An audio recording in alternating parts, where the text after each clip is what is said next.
Okay, so well, thank you for coming to visit our office. We know that you're, coming here to see your relatives, but maybe we could just start and tell us a little bit about, your life right now. Okay. Like, so you're from California now. Yeah. You're in California now, Right. but you used to live Yes. in DC, right? I was retired from U.S. Department of Agriculture. My profession is economics, so I am economist.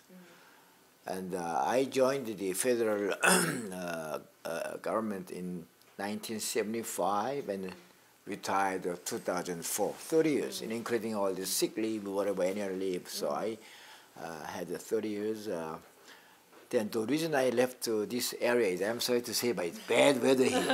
I have arthritis in my right knee. And then whenever I go to the doctor, and I have allergy. Right.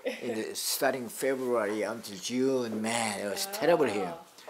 So both doctors recommend me to go someplace else for my health reason. Yes. So your English, like, when did you first come to the United States? I came here in 1964, a long time ago. I finished college at Sungsil from Seoul. Went to Vanderbilt to get my master's degree in economics. Oh, I went to Vanderbilt for law school. Oh, you did? Then I taught after that a couple of years. Then they kicked me out because I didn't have a terminal degree. So I went to Washington State in Pullman, get my PhD in economics, specializing in resource economics. That time they hired me at the USDA. So that's why, in terms of education-wise, got a job and then worked at, a little bit, studied junior economics and then went up to senior economics and then basically, you do research, staff report for the Congress, staff report to White House, and then you go to professional meetings to present your papers. That's basically I did. What kind of research did you do? I was kind of interested, or they asked me to do how U.S. agriculture export to the world will affect on U.S. economy. Specifically, how much increase in employment, farm income to GDP, gross domestic product. And then also how that affect the CPI for food, consumer price index for food. So that was my kind of specialized areas. And then, once in a while you get a call from big shots. And, well, that's a long way from coming from originally. Yeah. You were born in Pyongyang, right? Right. This is, that time, right now, you have a lot of Koreans working, Korean Americans working in federal agencies. But I think I was kind of a unique person that time, in the 70s, who were born in Pyongyang, came as a refugee to South Korea, became U.S. citizen, and working nearby White House. Yeah. So whenever I was riding my bus from Virginia, I used to write that, can you imagine that how in the world Chin-guk Lee is working just 2 blocks away from White House? I never imagined myself. But, that's the story. Yeah, that's pretty amazing, right? And then your wife was also originally from? My wife from Hwanghae-do. I am from Pyongyang. But she came when she was baby.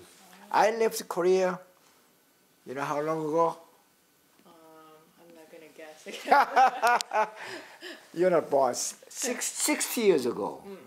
I left Korea 1950, December 4th. 60 years ago. And then I walked from Pyongyang to Seoul 15 days on foot. Wow. 15 days with belongings on your back.